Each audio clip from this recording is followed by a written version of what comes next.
Assalamualaikum warahmatullahi wabarakatuh. Pengertian demokrasi, norma dan pilar demokrasi, sejarah demokrasi, demokrasi Indonesia. Dosen pengampu, Rudi Santoso, SHI, MHI, MH. Kelompok 3. Nama saya Friska Ruandani Wijaya, NPM 2021030194. Nama saya Feni Sylvia, NPM 2021030064. Nama saya Gus Ahmad, NPM 2021030066. Nama saya Fernando Zaki, NPM 2021-030-211. Pengertian demokrasi. Latar belakang. Demokrasi adalah bentuk atau sistem pemerintahan yang segenap rakyat turut serta memerintah dengan perantaraan wakilnya atau pemerintah rakyat. Inti dari demokrasi adalah pemerintah dari rakyat, oleh rakyat, dan untuk rakyat. Salah satu tonggak utama untuk mendukung sistem politik yang demokratis adalah pemilihan pemilu. Adapun pengertian dari para ahli yaitu yang pertama, Joseph A. Schumpeter. Demokrasi merupakan suatu perencanaan institusional untuk mencapai keputusan politik di mana individu-individu memperoleh kekuasaan untuk memutuskan dengan cara perjuangan komparatif atas suara rakyat. Yang kedua, Sidney Demokrasi adalah bentuk pemerintah di mana keputusan pemerintahan yang penting secara langsung atau tidak langsung didasarkan pada kesepakatan mayoritas yang diberikan secara bebas dari rakyat dewasa. Yang ketiga, Philip C. Schumpeter dan Terry Lincoln.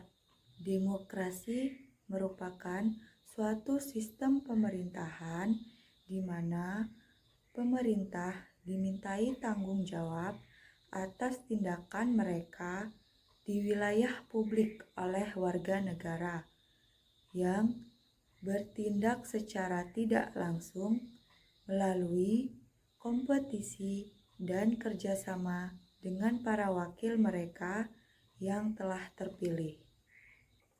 Jadi, demokrasi adalah gagasan atau pandangan hidup yang mengutamakan perasaan hak dan kewajiban serta perlakuan yang sama bagi semua warga negara. Materi selanjutnya akan dibacakan oleh Feni Sylvia. Norma dan pilar demokrasi.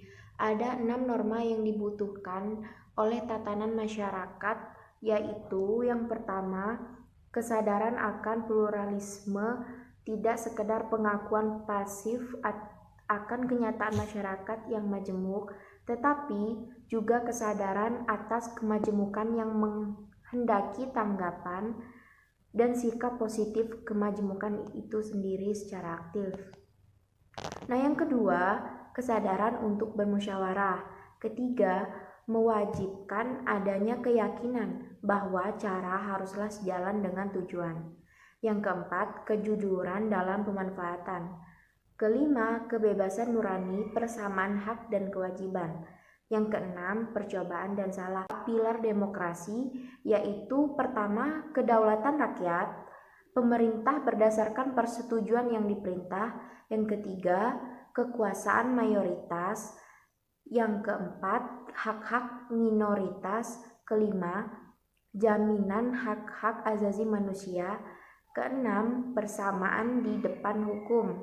Yang ketujuh, proses hukum yang adil. Kedelapan, pembatasan kekuasaan pemerintah melalui konstitusi.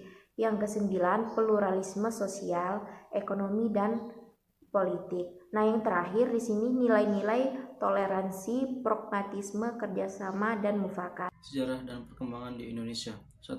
Demokrasi periode 1945 sampai 1959. Undang-Undang Dasar 1950 menetapkan berlakunya sistem parlementer di mana badan eksekutif terdiri dari presiden, kepala negara konstitusional, beserta menteri-menterinya yang mempunyai tanggung jawab politik.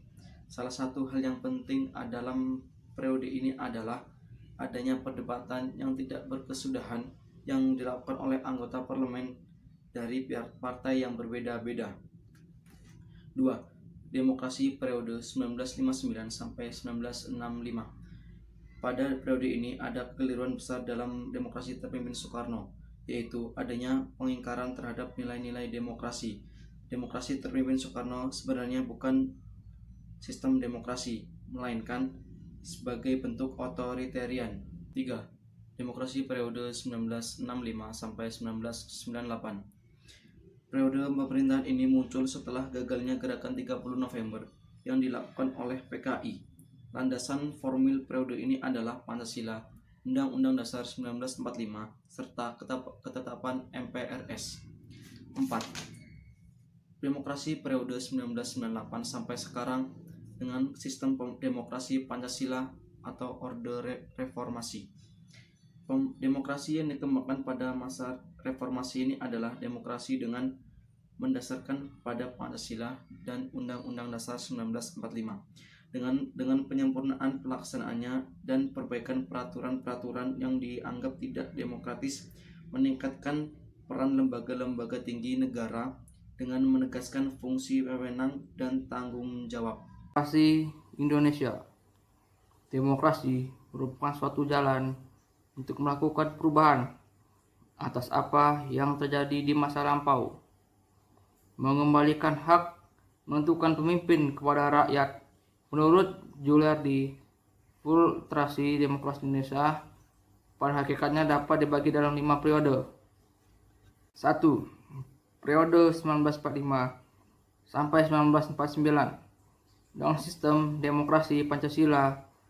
Pada periode ini, sistem pemerintahan demokrasi Pancasila seperti yang diamankan UUD 1945 belum sepenuhnya dilaksanakan karena negara dalam keadaan darurat dalam rangka mempertahankan kemerdekaan. 2. Periode 1949 sampai dengan tahun 1959 dengan sistem demokrasi parlementer.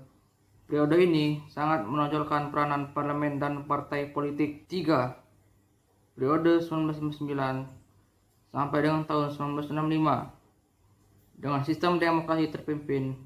Sistem demokrasi terpimpin merupakan sistem demokrasi yang menyimpang dari konstitusional. Periode ini juga sering disebutkan dengan Orde Lama.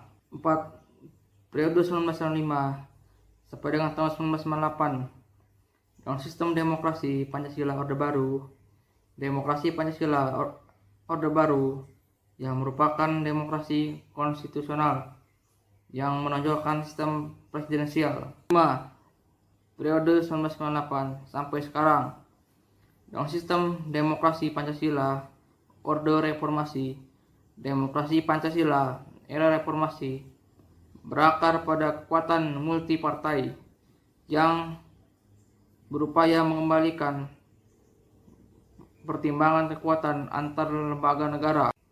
Kesimpulan, demokrasi adalah bentuk atau sistem pemerintahan yang segenap rakyat turut serta memerintah dengan perantara wakil-wakilnya atau pemerintahan rakyat.